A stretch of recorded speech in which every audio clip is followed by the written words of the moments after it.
Jim Ryan. I'm the Director of Research and the Director of the Middle East Program at FPRI. It's my pleasure to be here with all of you today to discuss the elections that happened in Turkey a week ago on Sunday.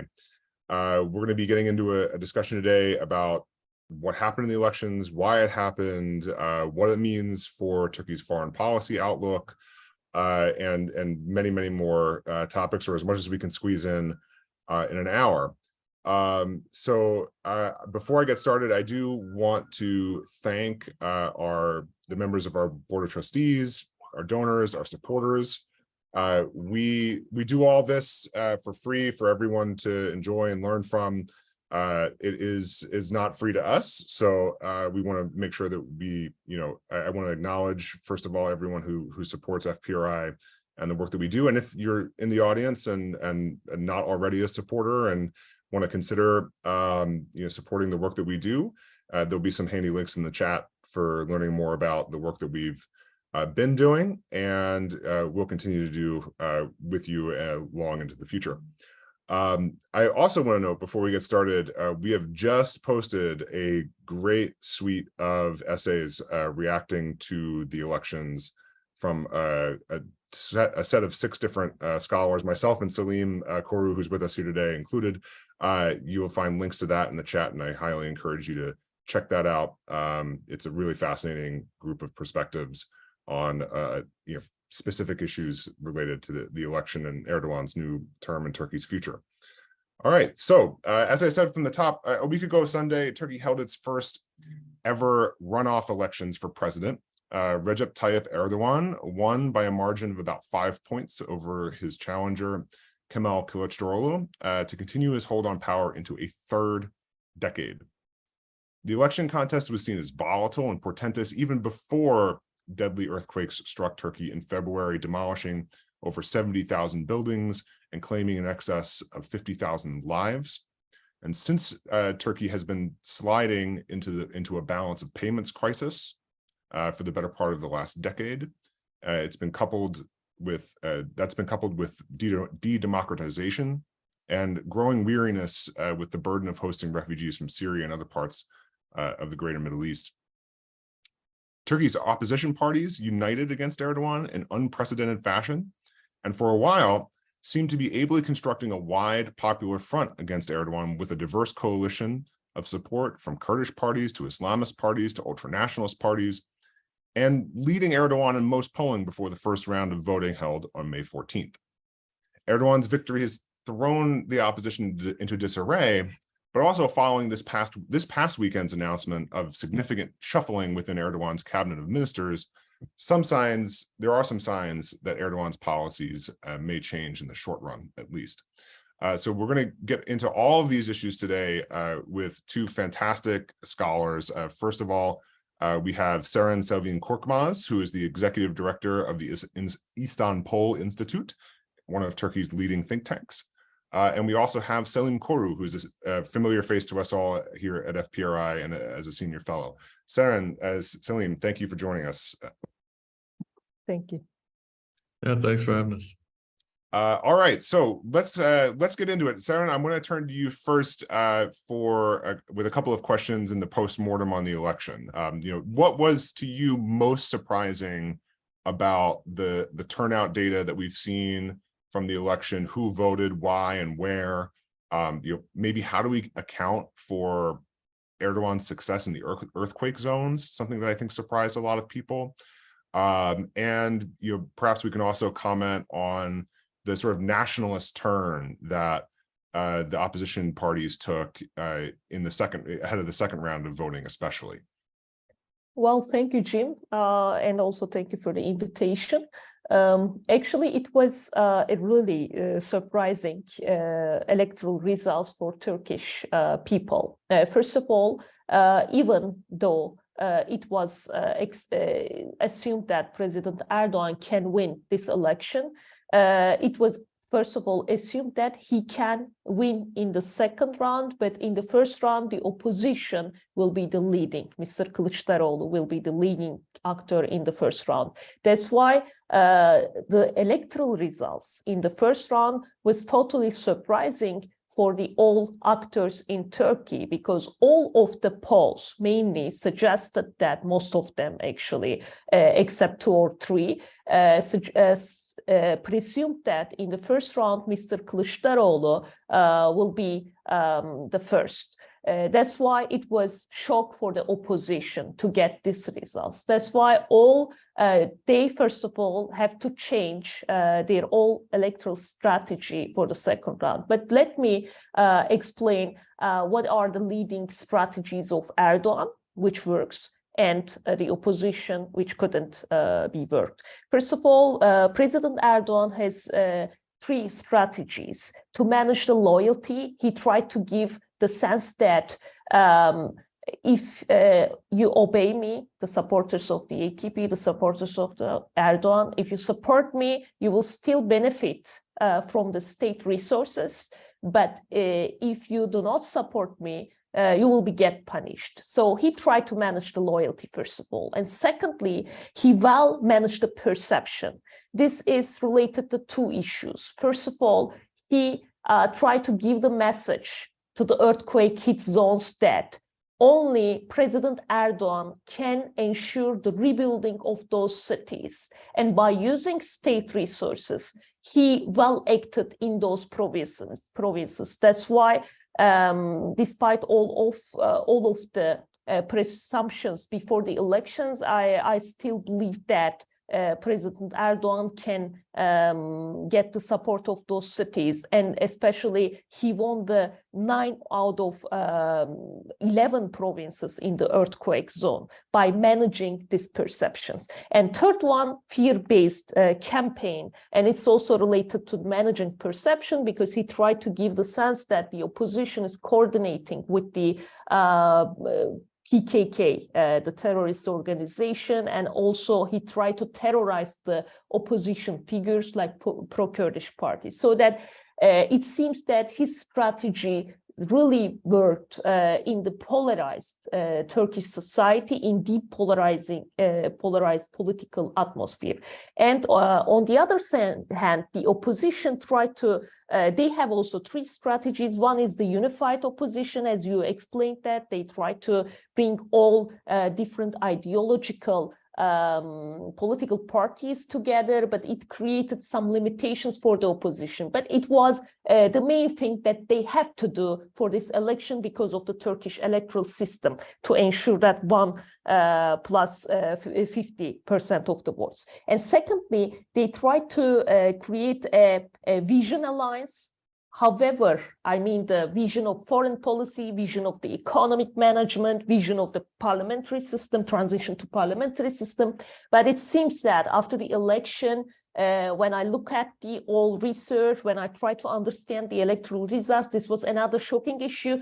But we also expected that they couldn't give these vision alliances to a kind of electoral promises. They couldn't translate them to an electoral promises. So the electorate, the basic electorate who lives in Anatolia, they couldn't get it under this depolarized society. And the third one, they tried to, first of all, before the first election, they tried to give a sense of inclusive campaign. They followed an inclusive campaign, basically what they have done in the local elections, which brings success to the opposition. It's a law-based strategies rather than fear-based strategies of the President Erdoğan. But it seems that still it didn't work, because it seems that they didn't make a target group. So we have very different strategies, both in the opposition side, but both in the government side. So when we look at these strategies, it seems that President Erdoğan's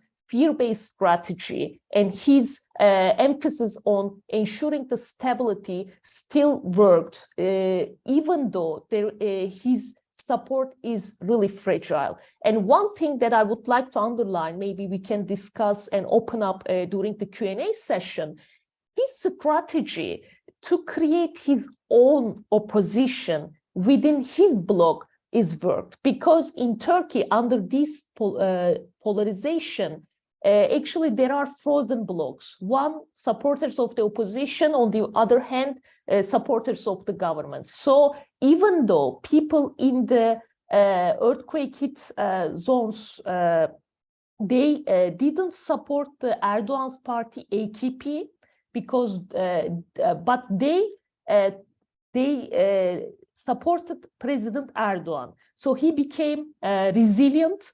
However, they supported other parties like New Welfare Party or National Action Party within Erdoğan's alliances because they showed their angers towards MPs in their region, towards local representatives of the AKP in their regions. That's why AKP has those 7 points. However, still, President Erdoğan has kept its rules. So these are the main issues that I would like to first of all underline. Maybe we can open up.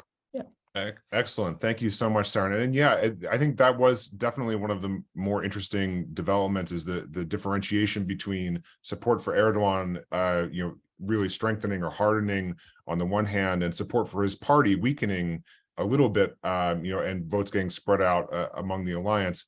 Selim, I want to turn to you. I mean, if you had told or asked me a year ago what would characterize this presidential campaign, this election campaign, I would have told you it would have been a race to the far right, and a race to particularly, built around the Syrian refugee issue, around, populations that have been kind of the scapegoat for all of the problems that have been going on in Turkey over the last 7 or 8 years.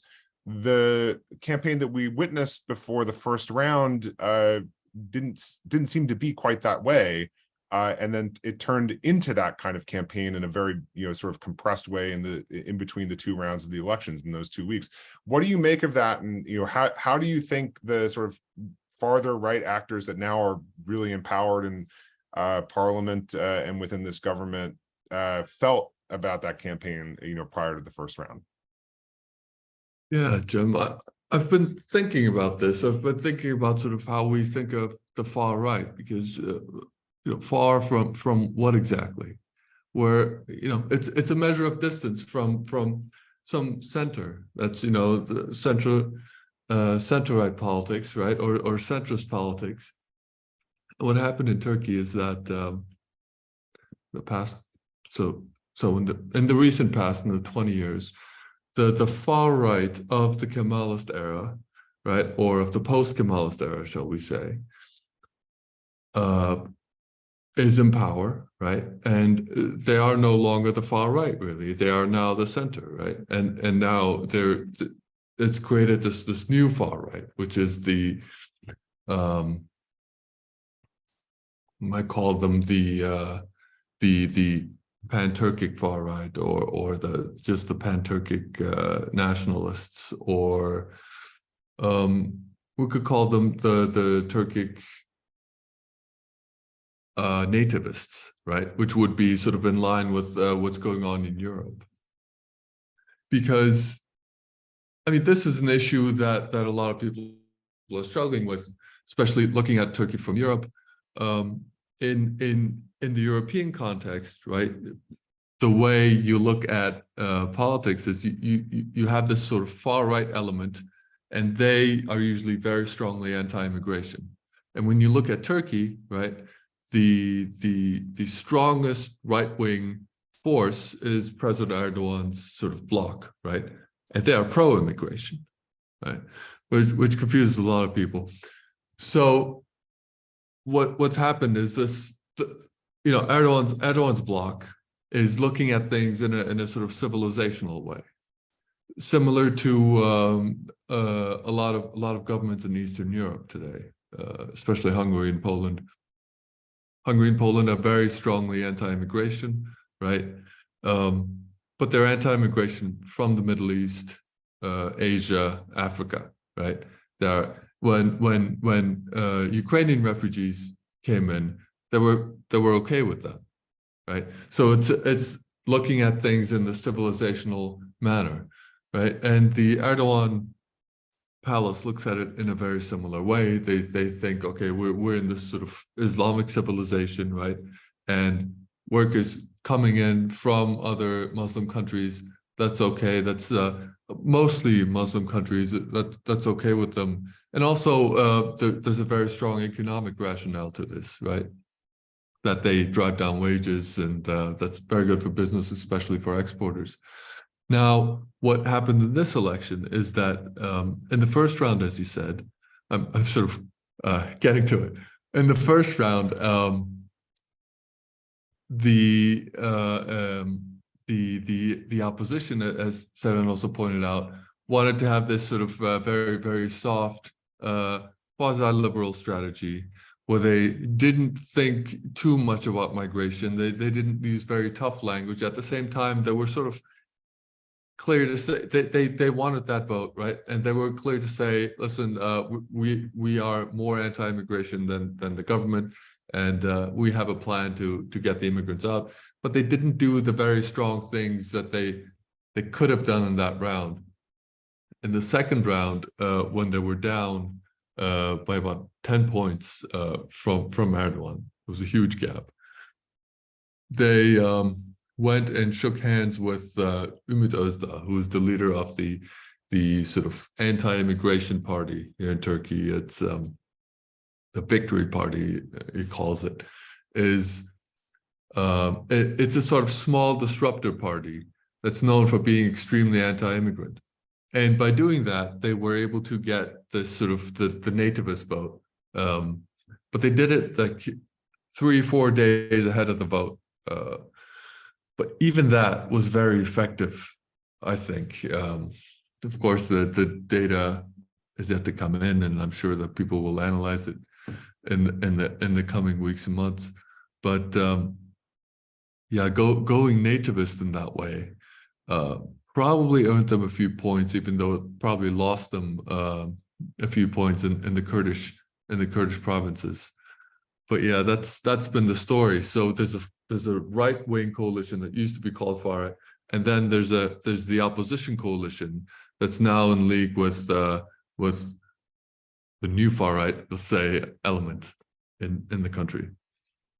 Yeah, that's a really helpful characterization. You know, sort of a right wing that's pro-immigration and a right wing that's anti-immigration, right?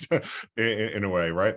Seren, turning back to you, I mean, kind of pulling off of this question of, you know, far right elements that are now finding themselves empowered after these elections, you know, both within the opposition camp and within the pro-government Erdoğan camp.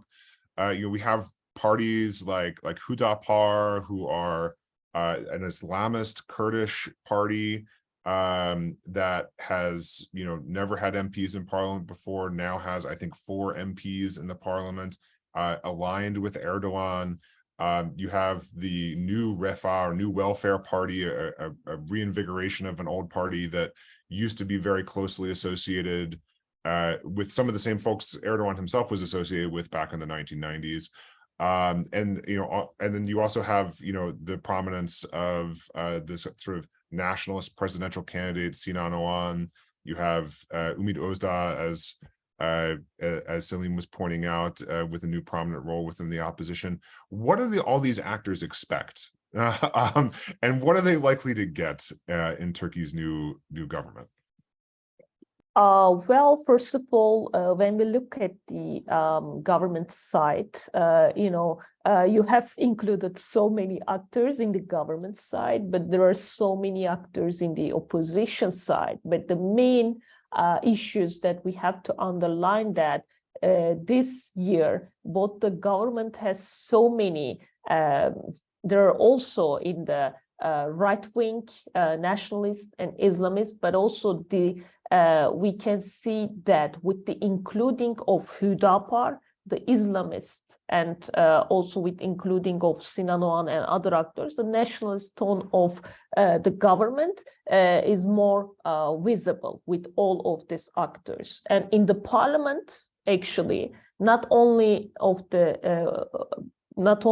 behalf of government, but also in the opposition side, there are right-wing actors like former ministers, Davutoğlu and Babacan's parties, Deva Party and Gelecek Party. We don't know what will be their performance in the parliament. And there is also Saadet Party, which is also came from the same political Islamist tradition with the AKP, and also Nationalist E Party, the Good Party. So that the combination of the parliament, but also the combination of the government is seems that it's more right-wing. So we will see how will impact the policies. However, we can see that President Erdoğan tried to make sure that he will keep the core of his supporters by aligning with these right-wing parties, especially these extreme ones. For example, when we look at the Hüdapar, I think most people discussed that why Hüdapar was joined his alliance. I think the main idea was that while the opposition side tried to create a unified opposition, tried to expand their alliances, President Erdoğan also tried to keep his core base by aligning with these nationalist and Islamist parties. This is one thing on the one hand. On the other hand, when we look at his cabinet, he tried to give the signals that he might make reforms. I'm not sure that whether these kinds of, including these actors, will be convincing for people, because of the presidential system, which based on one-man rule and loyalty-based system, which is the core base of the problems, economic and domestic problems of Turkey. However, he tries to give the signals that he will make reforms in his economic policies. He has included Mehmet Şimşek, previous well-known figure in economic policies, respected figure. And also he has included, including Mehmet Şimşek, Kurdish ministers in his cabinet. So that while he has creating a nationalist and Islamist alliance, he also tried to give the signals that he makes sure the reforms. So what I can say that President Erdoğan, until the local elections, by including these actors in his cabinet as well as in his alliance, tried to give the sense that, try to give the message that, okay, I will preserve the nation. I'm the strong man, despite all of the problems. I will represent the people, the real people of this nation, against the opposition, which may create alliances with terrorist organizations, because they used fake videos in their actually sponsored videos, sponsored areas. So that that's the tactics used by the populist governments. But on the other hand, until the local elections, he might somehow try to stabilize the economy, try to give positive signals. I don't know whether they will make sure that, because there are really systemic problems, and also appointing a woman who is working in the US as the central bank. There are also rumors about that. He tried to give the signals of reform in his economic policies. So we will see that how we will see a real reforms. For me, it's because of the systemic problems, because of the loyalty-based system. It seems very difficult. But with all of these actors, he tried to also give the message that whether there will be a fixing of the system in Turkey, still I will ensure that. And until the local elections, he tried to stabilize all of this political and economic issues. But one thing about the reform issue we can also discuss later. But first of all, President Erdoğan has observed during this election that a negative campaign, a fear-based campaign, a kind of terrorization of the opposition has worked in this polarizing environment. And also under the control of the media, it's very difficult for the opposition to continue with the well-known tactics of the opposition, especially related to macro politics, to reach all of the segments of the society. That's why in the upcoming months, we will see a very difficult political scene which can break these frozen blocks in the polarized political environment. Yeah, thanks for that. There's a lot to unpack there, and I'll just sort of note for our audience, these were the big elections, the general election in parliament and the presidential elections, but there are local municipal elections in I guess now a little less than a year. These carry a lot of weight in Turkey. Municipal governments control a fair amount of power, and most notably, it is where opposition power right now is kind of centered, given the fact that opposition politicians hold the mayoralities in Turkey's 3 largest cities, in Istanbul, Ankara, and Izmir. So there's still something left to contest for Erdoğan, even as he's sort of solidified and strengthened his own position. And I do eventually want to get back to the shuffling in the cabinet that you were speaking about, but I'll just briefly note, for those who maybe haven't heard this news yet, but it does.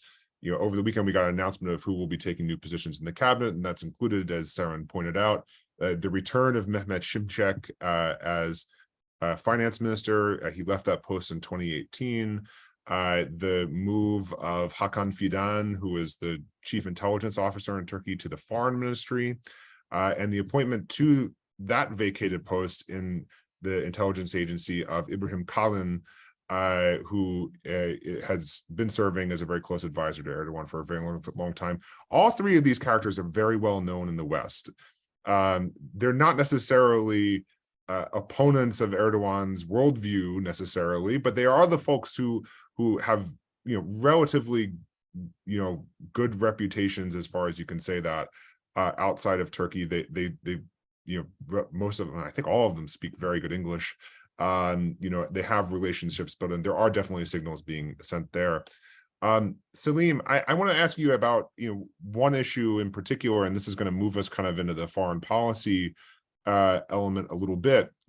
Given the as you were saying, the sort of issue of refugees really coming front and center, the immigration coming front and center in the last 2 weeks of the campaign, the opposition had a very clear plan for what they wanted to do if they won. They were going to normalize relationships with Bashar al-Assad in Syria, and they were going to send the refugees back. I mean, this was the campaign slogan: Syrians will go, with Kılıçdaroğlu's face on it and on banners all over the country.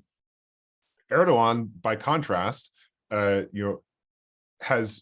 left that question a little bit more open. The Syrians play a very different role in his political economy, yet he's still certainly feeling the pressure as the opposition did to send refugees back at some point. What do you expect the Erdoğan government to do regarding refugees in the coming months? I don't expect him to do a whole lot different from what they are right now. I think what seems to be happening is that they are aware that the country is developing a more acute sort of rejection of refugees, right? They are alarmed by this because going into the election, there were 2 issues that they were very vulnerable on. First was the economy, second was the refugees, right? And if the opposition had hit either one very strongly, things would have been very difficult for Erdogan, probably. The opposition was sort of soft in both. They attacked him from different angles, which worked in the government's favor, I suppose, and they were sort of misguided by the polls. But what they figured out, I think, is that they don't want the refugee issue to blow up too much, right? Because the population in general, right? I would argue the vast majority of people in Turkey, right, have a very sort of European notion of what it is to be a nation, right? They want everybody to speak the same language, to have this sort of shorthand for what it means to be Turkish, right? You know, I doubt that a lot of people want to deal with sort of foreign-born migrants, right? It's not very sort of Anglo-American the way things are in Turkey, right? But Erdogan, for example, suggested, and this was very interesting, that a lot of countries have this sort of multicultural attitude, and that Turkey could have something similar, right? I think he has something in mind like the United States, probably several generations ago, where still European migrants were coming to the United States, right? And, you know, that was sort of difficult in some ways, you know, wave after wave of migration. You know, the Italians or the Irish were considered sort of, you know, foreign, especially if they were Catholic, you know, there were these kinds of difficulties. But I think the Erdogan folks are happy with this in general, and especially the economics makes a lot of sense. Their model really is based on cheap labor, you know, because that doesn't require too much sort of building up, right? You can still turn a very quick profit on very cheap labor. You can export to rich markets like Europe, and it works fine, right? Whereas I think if we could go back 15, 20 years ago, especially, the goal would still have been, okay, you know, reach education levels high enough that you can export, you know, that you can be sort of a South Korea or something like that. They seem to have abandoned that model, right? They seem to have gone for a very sort of a much more basic model, right? So that's what they're thinking of. So I think what they're going to do is they're not going to change anything very radically, right? They're interested in the long run. You asked about Syria, so I should touch on that. They're interested, I think, in maintaining their hold on the Syrian territories they hold, right? Not at all interested in giving that up at any point in the future, I think, right? And what they're going to do is they're going to probably encourage Syrians to settle there as much as possible as sort of loyal supporters of Erdogan and of Ankara, right?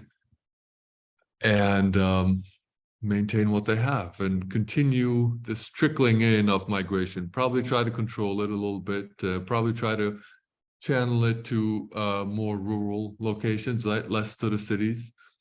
But if they can continue that influx, it makes a lot of sense for them. Yeah, that I think is a key point that kind of sometimes gets you know, lost in this discussion, is that, you know, Erdogan's interest in the refugee population is, you know, very self-serving, right? It's not necessarily a rhetoric of like welcoming, we should be doing this because this is who we are and what we do. It's these folks are cheap labor for a construction industry that's at the center of the economy. And, you know, to boot, they you know, the Europeans, you know, fear them to some extent, and there's money to be extracted by using them as a political football. I think that's, you know, again, it's not the same kind of you know, dynamic as you have you know, in the United States, even if you know, Erdogan, you know, sort of in the back of his mind, or the AKP in the back of their minds, have this kind of like, well, they can become Turkish, you know, type you know, rhetoric, much the way, you know, we talk about the United States of, as you said, like, you know, Italian immigrants or Irish immigrants becoming white, you know, in this sense. Seren, let me turn to you, and then I think we're going to have maybe one more round here, and then we'll get to some questions that have come in the question and answer box. Folks in the audience, if you want to pop a question in there, we're going to get to as many of those as we can. Coming back to the cabinet appointments, so much of Turkish foreign policy lately and likely into the future is going to turn around the economy. And as you said, if we go by the signals alone, the folks that have been tapped to take care of the economy, Mehmet Şimşek, and then also you referenced Gaye Erkan, a former executive at First Republic Bank and at Greystone, who is rumored to be tapped to lead the central bank. These are folks who are well known to hew towards traditional orthodox economic policies, which have not been followed in Turkey since Mehmet Şimşek departed in 2018 over this exact issue, whether or not to raise interest rates in the face of inflation. So one would expect interest rates to go up. One would expect, just based on the symbols alone, a return to a more traditional or orthodox economic policy. The caveat being whether or not any of these folks have any kind of independence. I mean, the one thing that's happened over the last 7 or 8 years is the complete collapse of independence of institutions like the central bank. What can we expect, in terms of independence for these actors? And what kinds of steps might they be willing to take? What's politically feasible for them to take in terms of shoring up the problem?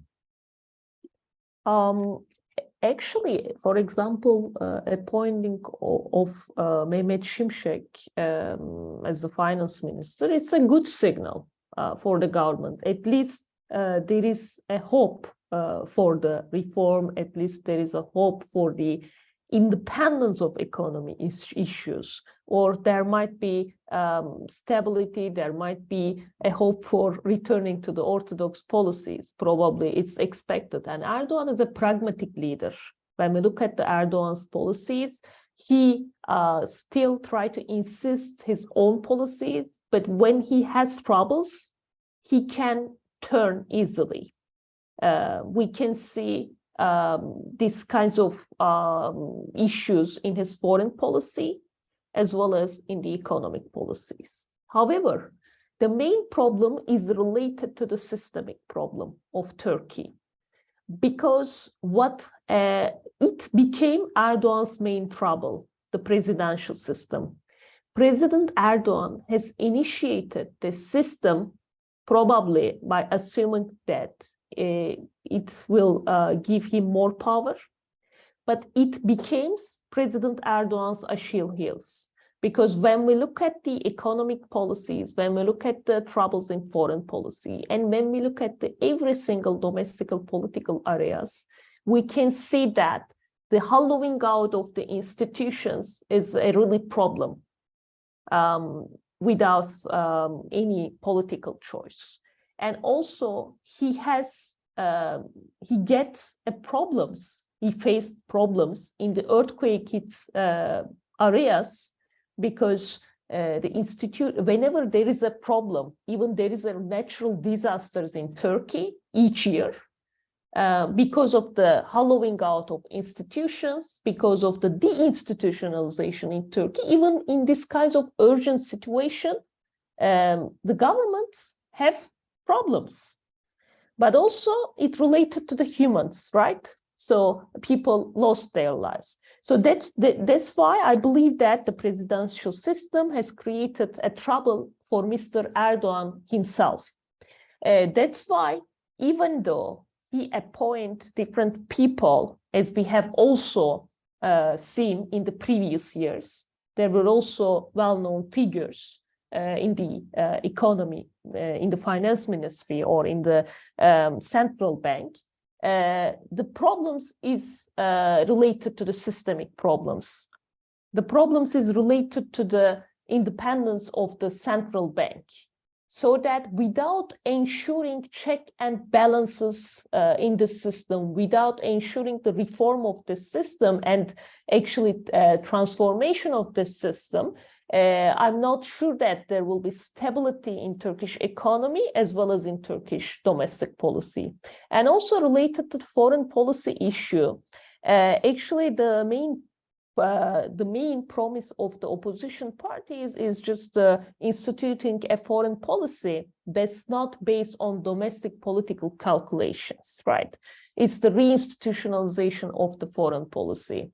And now maybe appointing of also Hakan Fidan in foreign ministry. Some people expect that, okay, there won't be certain changes in the foreign ministry, but there might be a more diplomatic dialogue ways, because he's coming from the intelligence agency, and there might be need for more diplomacy for him to support for his policies. But also we can see that there is an intertwining of the intelligence, security and diplomacy each other. Maybe in the US it's okay, but in Turkey it's a little bit new tradition under this presidential system, so that it's becoming a regime tool. I mean, both the foreign policy, both the economy and both the domestic policy.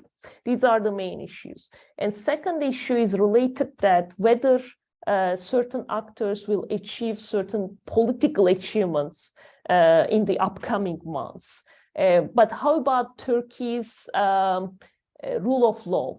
Because it's also important for the economy, the stability, ensuring the rule of law. It's related to the investments, which kind of investments will come to Turkey, but it's also related to Turkey's relation with the EU. Nowadays, it's only based on the, it seems that it is based on the transactional relations. And especially related to the migration issue, it seems that European actors also might be happy with the electoral results, but still Turkey's rule of law is on the matter. So I would like to say that even though there will be some signals of reform, there will be signals of new actors which can make good policies, depends on the previous one. This system based on loyalty and one-man rule, it also creates problems for Mr. Erdoğan and his party, but mainly it creates stability and reliability problems for Turkey. That's why I think it's the main problem, and without fixing it, without ensuring the rule of law, without ensuring the checks and balances system, actor change will not ensure some policy achievement. Yeah. That's such a salient point. I mean, the byword for Turkish studying or analyzing Turkish foreign policy over the last several years has been, that word you mentioned several times, transactionalism, transactional. It's actually kind of hard to imagine a Turkish foreign policy that is more than transactional without exactly the institutional credibility and trust and predictability that a rule of law system really tends to provide. So it's a very, very salient point. Selim, I want to ask you just, and this is my last one before we go to some audience questions, a key aspect of that transactional foreign policy relating to the economy over the last year has been, a patching up of relations with the UAE, with Saudi Arabia, with, former adversaries, across the board, in return for investments, and assistance really with the foreign exchange crisis that Turkey is facing. Turkey's net forex reserves went negative just days before the election. So I kind of want to ask you, in addition to Seren's point about signaling returns to more orthodox style, on the investment front, what can we expect in terms of foreign policy how is the signal, being sent at the same time to the West, to the Gulf and to other partners in the Arab world? Yeah, I don't know. I'm not sure that I agree that Turkish foreign policy hasn't been sort of based on principles or has lacked a strategic direction. I think there is strategic direction. One thing that Erdogan's sort of system affords him, I think, is that he's so strong domestically in terms of domestic politics that he doesn't really have to steer his foreign policy really according to sort of, to score cheap points at home, because he has enough points at home, I think. He does need specific things from foreign policy. There are short-term calculations that he does, like there's things like, he needs financing, right? Where's he going to get that? Well, he can't, having an unorthodox economic policy up until recently, he wasn't able to sort of get financing from markets, right? So he got it from the Gulf, and through sort of very strange sort of swap deals or different kinds of things, or natural gas credit, or what have you. But in the long term, I think the strategic goal is to sort of be less dependent on Western treaty allies, right?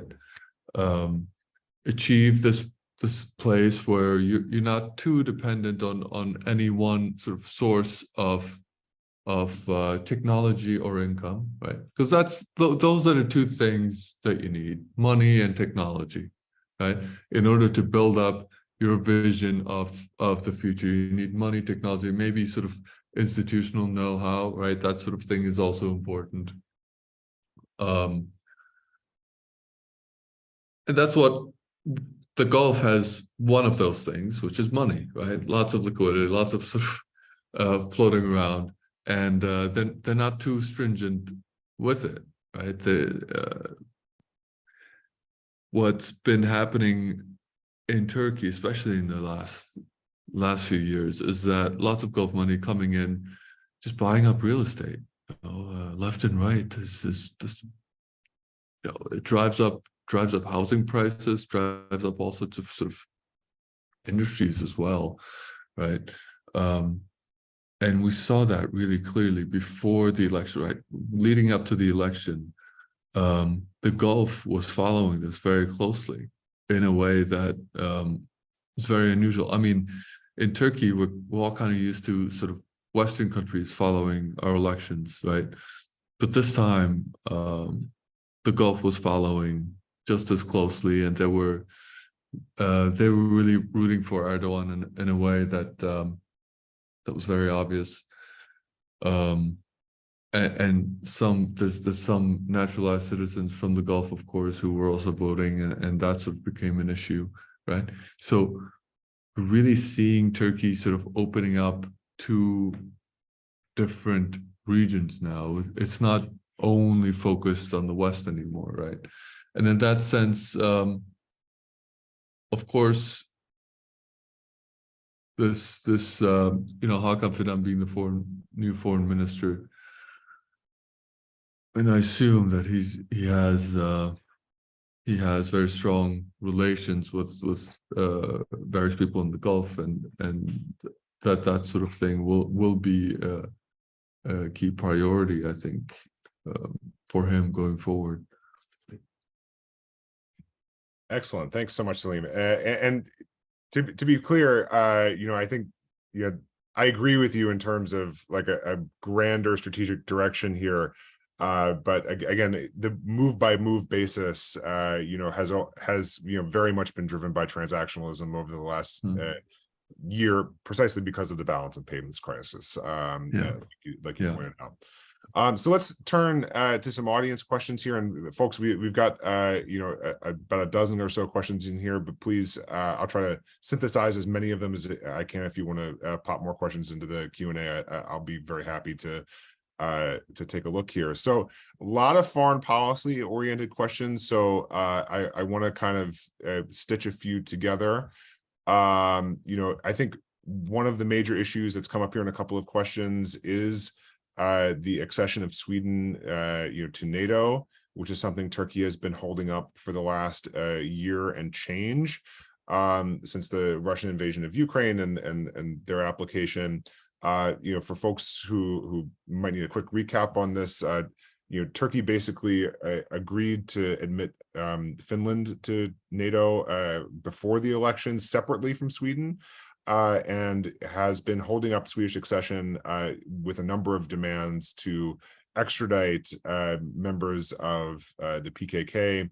And this is an issue we've covered here at FPRI for quite a while. So I want to turn first to Seren. What can we expect in terms of further demands in order to get Turkish approval of Swedish NATO membership? Is it entirely dependent, to mention transactionalism, on American approval of an F-16 sale, or are there more concerns there, more wants there from Erdogan? Mm-hmm. Actually, regarding the foreign policy, since it will be the continuation of Erdogan term, even though there will be new actors, as we have stated that his policies will continue. His actually good relations with the Gulf countries, as Selim mentioned, and also he's trying to create balanced relation between Russia and his NATO allies will continue. So there won't be harsh change in Turkish foreign policy. It will continue as in its way. However, regarding the Swedish issue, actually it was one of the issues that affect Turkey's approach to Sweden. President Erdogan has utilized it in the domestic policies. Because we are at IstanPol, we are doing public perceptions of foreign policy research, and we try to understand how ordinary people react to foreign policy issues. Foreign policy is not matter for most of Turkish people. It's not a tool in domestic agenda, but President Erdogan has utilized it because people's reaction, for example, they were saying that even though there are problems at home, he tries to preserve the home against the foreign agents, against the foreign powers. And the Sweden issue is also, apart from other foreign policy calculations and Turkey's relations with the US and the NATO, is also related to Erdogan's showing his supporters that he's a strong man. He's bargaining with Europe, he's bargaining with the US. And he also showed the capacity that he can refuse them. So it matters for his supporters. That's why Turkish foreign policy, we have to think Turkish foreign policy in itself, but also under President Erdogan's term, we have to consider that it has been instrumentalized in domestic policy as much as he can use. And also, as I mentioned at the beginning, one of the issues that the President Erdogan used in this electoral period as well, the terror issue, the PKK issue. So I think before the election, this was my interpretation that even though President Erdogan or the opposition wins the election, I think Sweden's accession would be possible. However, whether it will be quick or late, it depends on the relations between Washington and Ankara, as well as also it depends on how Sweden will respond to Erdogan's demands about this PKK issue, or how about the what he asked from Sweden and how Sweden will respond. So that I think these kinds of issues will continue in that sense. And regarding Turkey's good relations with Russia and try to make this balance, I think it will also continue because he also get benefit from it. So we will not see certain changes in the foreign policy, I think, this term. Selim, I want to ask about, because again, several questions in the chat about Turkey's relationship with Russia, but I might want to ask about it in regards to an issue that, is maybe, less well understood in the news, which is what's been going on in the Caucasus, particularly Armenia and Azerbaijan. If I'm not mistaken, the Armenian leader, Nikol Pashinyan, recently visited with Erdogan. There's ongoing talks about normalization of relations. This was an issue last fall. It's been an ongoing concern because of the on and off war that has been happening between Azerbaijan, which is a very close Turkish ally, and Armenia over contested territories in Artsakh or Nagorno-Karabakh. Russia, of course, plays a role in that conflict as well, although one that is, maybe a little bit different than the one that, it's obviously playing in Ukraine. How does that affect, first of all, how what can we see happening here in terms of relationships with Armenia, and how might that affect any, might that have an effect on Turkey's relationships with Russia? Yeah. To give listeners an idea of context here, what's sort of happening for a very long time was that after the Soviets dissolved, right, and the Soviet Republic sort of group, what happened was the Armenians and Azeris went to war, and the Armenians were successful in occupying parts of contested territory, right? And the Azeris never recognized this, right? And Turkey was on the Azeris side on this issue, and there were many rounds of mediated talks between sort of Western powers as well as Russia in order to try to resolve this. And Erdogan became very impatient with this and was very unhappy with the way things were going.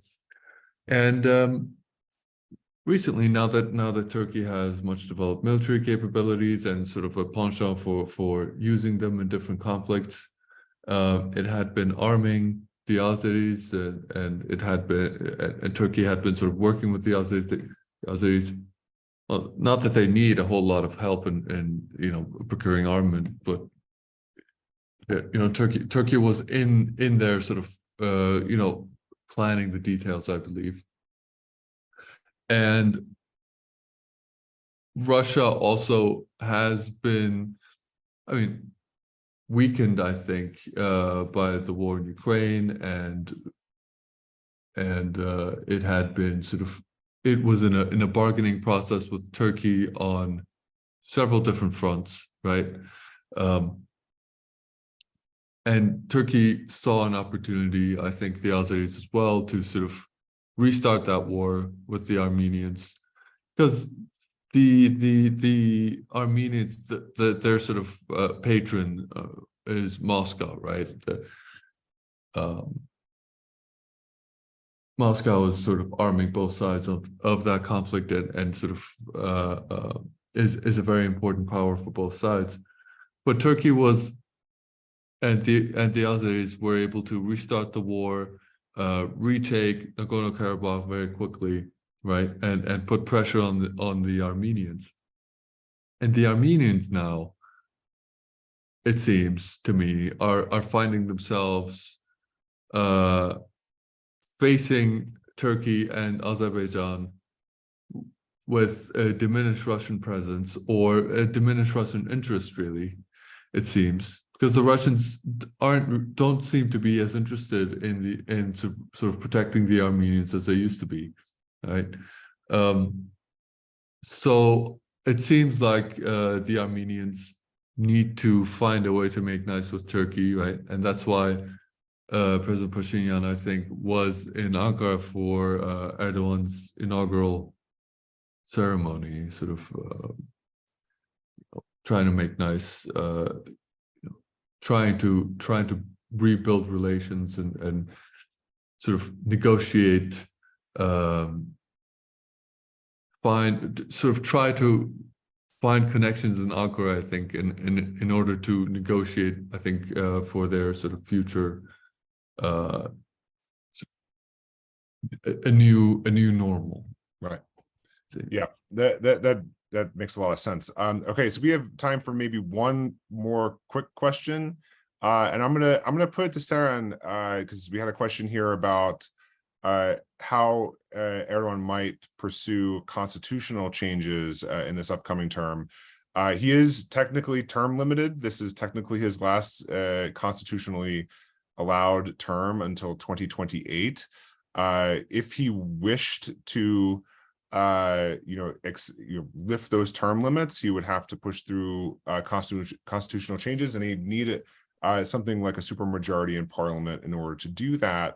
I'm going to hold Selim on this because Selim this brings up the question of like succession, and Selim has an essay which we've just published in the package that you were linked to at the beginning of this that gets into some of this and his opinion on it. But I want to ask you, Seren, do you think it's likely that Erdoğan pursues constitutional changes in the next 5 years? And if so, how is he going to go about getting the necessary votes?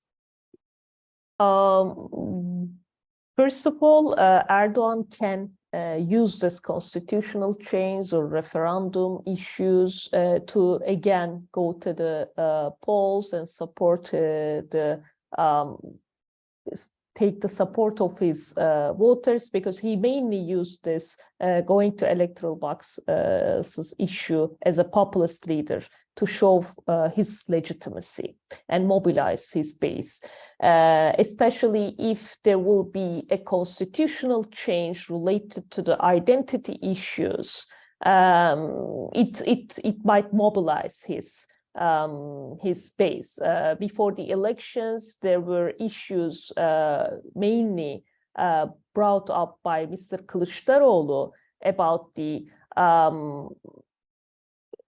the headscarf issue, which is not currently a problem in Turkey, but there were discussions about the constitutional change about that. However, especially women and LGBTI communities, they reacted to the issues that there might be some limitations about the freedom in Turkey in any kind of constitutional change. But the main problems related that now there is a right-wing dominated and especially is strong Islamist representation in the parliament, and President Erdoğan and his allies parties has a majority in the parliament.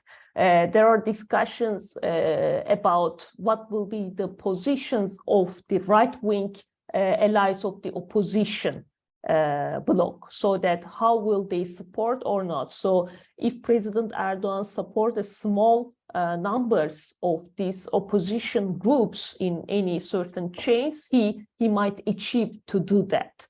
And if in any case he get the support of the CHP, he can definitely do that. I'm not sure about it will be about his next term, but they were mainly discussing about the necessity